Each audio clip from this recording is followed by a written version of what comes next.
अस्सलाम वालेकुम। आप मौजूद हैं अब्दुल खालिक के साथ अदबी डेरा पर, और आपके साथ शेयर करने जा रहे हैं कि जनाब इमरान खान साहब ने कर लिए एक बड़ा इतराफ़, और वो इतराफ़ क्या है।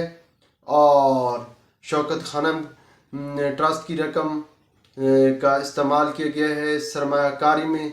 शौकत खानम के पैसे लगाए गए हैं सरमायाकारी में, और वो सरमायाकारी कहाँ की गई है वो सारा कुछ इस व्लॉग में आपके साथ शेयर किया जाएगा। और इसके साथ साथ आपके साथ शेयर किया जाएगा कि जनाब इलेक्शन कमीशन की मजबूरियाँ क्या हैं वो भी आपके साथ शेयर करेंगे। और साथ में कि बातें हो रही हैं एमरजेंसी की, मुल्क जा रहा है मुआशी एमरजेंसी की तरफ, और इस मुआशी एमरजेंसी के क्या फ़वाइद और नुकसानात हैं वो सब आपके साथ शेयर करेंगे, और कब मुआशी एमरजेंसी का नफाज होगा ये सारा कुछ इसी व्लॉग में आपके साथ शेयर करेंगे। तो व्लॉग के साथ एंड तक जुड़े रहिएगा। और अगर आपने अभी तक यूट्यूब चैनल अदबी डेरा को सब्सक्राइब नहीं किया तो वो भी सब्सक्राइब कर लें, और अदबी डेरा फेसबुक पेज को भी लाइक करना ना भूलिएगा। व्यूअर्स, आज इमरान खान साहब पेश हुए अदालत में वीडियो लिंक के ज़रिए।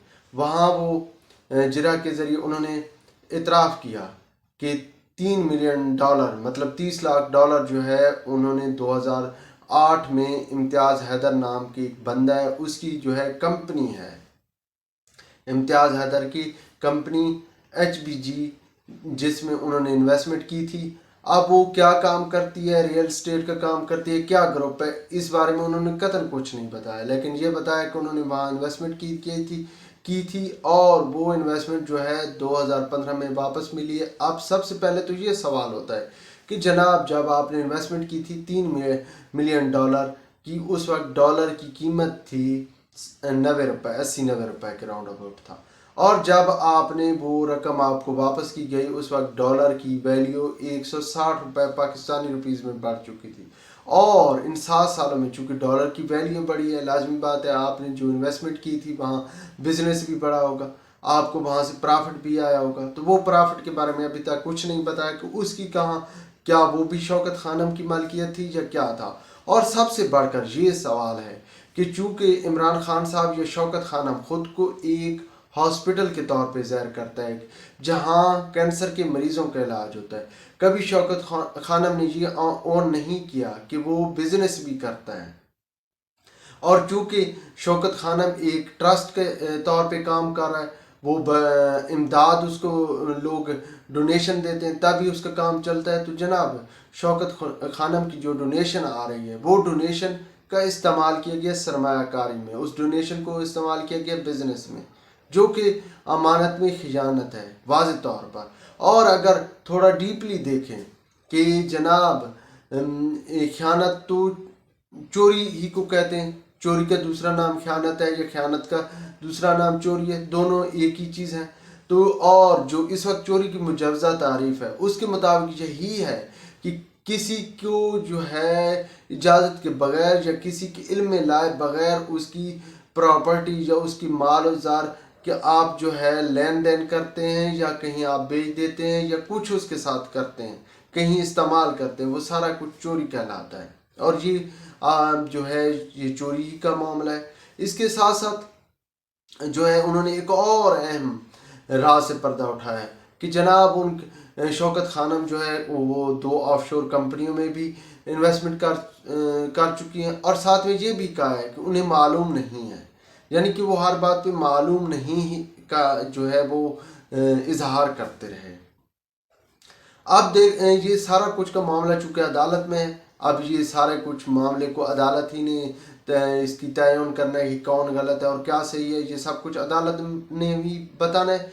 लेकिन हमने चूँकि एक जो अदालत में आज जिरा हुई है उसकी थोड़ी बहुत आपके साथ शेयर की है, और साथ साथ में आपके साथ एक और अहम बात कि जनाब इलेक्शन कमीशन की मजबूरियाँ बढ़ गई हैं। मजबूरी ये है जनाब कि सबसे पहले कि इलेक्शन कमीशन की ज़िम्मेदारी है कि 90 दिन के अंदर अंदर उसने इलेक्शन करवाने हैं। और चूँकि पंजाब असम्बली और खैबर पख्तूनख्वा असम्बली तहलील हो चुकी हैं और पंजाब असम्बली को करीबन जो है ना 25-26 दिन गुजर चुके हैं, तो अभी तक इलेक्शन कमीशन कोई ऐलान या डेट नहीं दे सका कि कब इलेक्शन होगा। और इसके साथ साथ अब चूँकि पंजाब की हाई कोर्ट की मुअज़्ज़ज़ अदालत ने भी फैसला सुना दिया उसने भी कि वो इलेक्शन कमीशन जो है 90 दिन के अंदर इलेक्शन करवाए।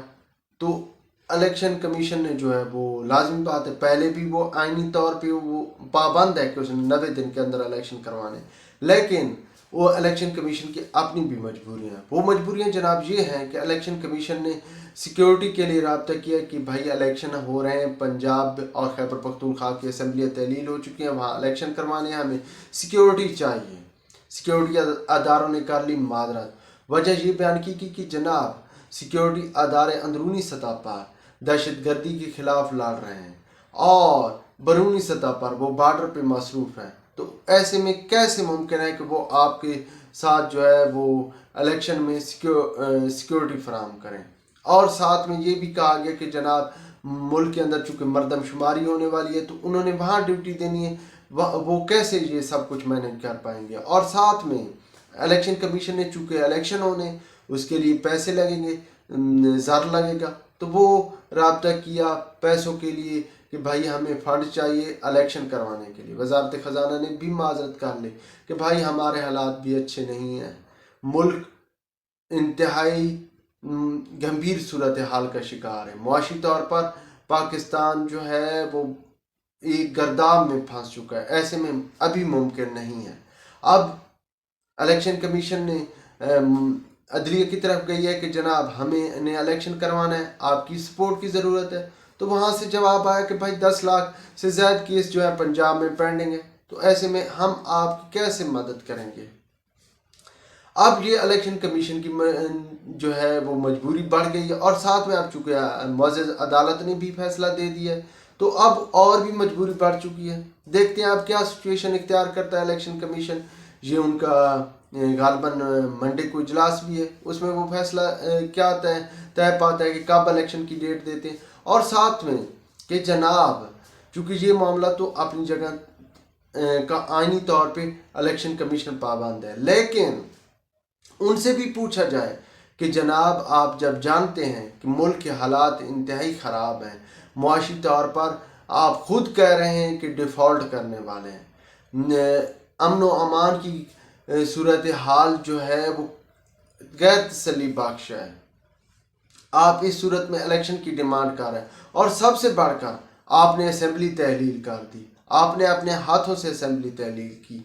तो अब क्या आप चाहते हैं कि अब आप दोबारा इलेक्शन करवा के आपको फिर असम्बली में बैठाया जाए। हालांकि सिचुएशन ये थी कि जब आपको सियासी अमल के ज़रिए तरीके अदम एतमाद लाया गया, आप कौमी असम्बली में बैठते, आपने वहाँ से भी रिज़ाइन कर दिया। 2 सूबाई असम्बली में हुकूमत थी, वहाँ भी आपने हुकूमत करने की बजाय अपने हाथों से असम्बली तहलील कर दी और मुद्दत से पहले तहलील की। ये तो वही सूरत हाल हुई ना कि जनाब एक लाडला जो बच्चा होता है, लाडले बच्चे अमूमन होते हैं, वो वालिदैन को से जब ज़िद करते हैं कि भाई हमें ये खिलौना ले दें, अगर वालिदैन उनकी ज़िद ना माने तो वो कहते हैं हम ये खिलौना भी तोड़ देंगे। और आपने वही किया अपनी ज़िद में, आपने लाड प्यार में कि मैं लाड कर रहा हूँ, मुझे ये चीज़ चाहिए, आपको नहीं दी गई, आपने असम्बली ही तहलील कर दी। और इसके बाद आप कह रहे हैं कि दोबारा इलेक्शन करवा कर मुझे असम्बली में बैठाया जाए।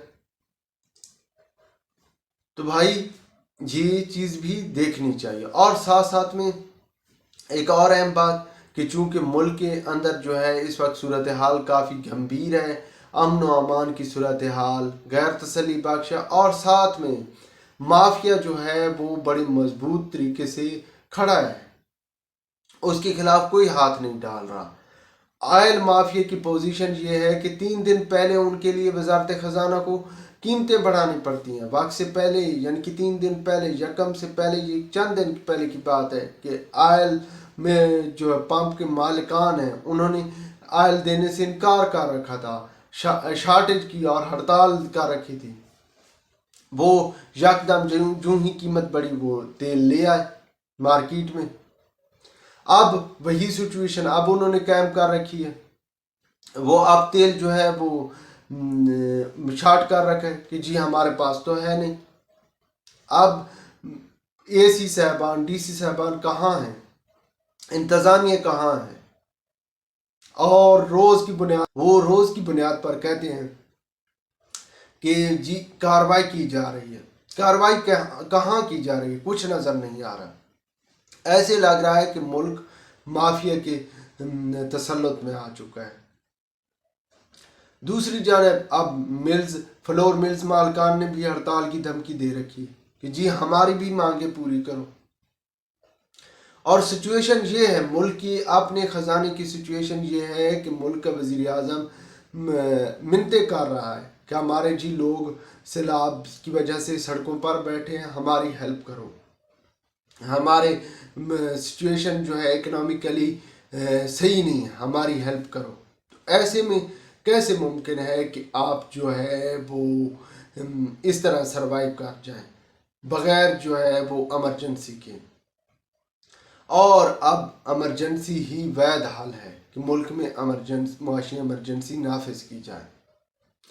बेशक इस एमरजेंसी के बहुत से मसाइल भी हैं। सबसे बड़ा ये मसला है कि जब आप मुआशी एमरजेंसी नाफिज करते हैं तो बैरूनी सतह पर आपकी जो इकनॉमिक्स है उस पर उंगलियां उठना शुरू हो जाती हैं, और जो सरमायाकारी का आप रोड मैप या सरमायाकारी का जो आप इंतज़ाम कर चुके होते हैं, या आप जो अपॉर्चुनिटीज़ सरमायाकारों को दे चुके होते हैं, वो सारे के सारे सरमायाकार जो है अपनी सरमायाकारी से कतराते हैं कि भाई वो तो पहले ही मुआशी एमरजेंसी का शिकार है। लेकिन अब इसके अलावा चूँकि जिस वक्त पोजीशन ये हो कि मुल्क में रोज़ की बुनियाद पर, और ब्लूमबर्ग की रिपोर्ट है कि $50 लाख रोज़ की बुनियाद पर अफ़गानिस्तान स्मगल हो रहे हैं, वहाँ तो मुआशी एमरजेंसी के अलावा कोई और हल ही नहीं है। व्यूअर्स, अब तक के लिए इतना ही काफ़ी। भी लोग पसंद आए तो लाइक और शेयर ज़रूर कीजिएगा। खुदा हाफिज़।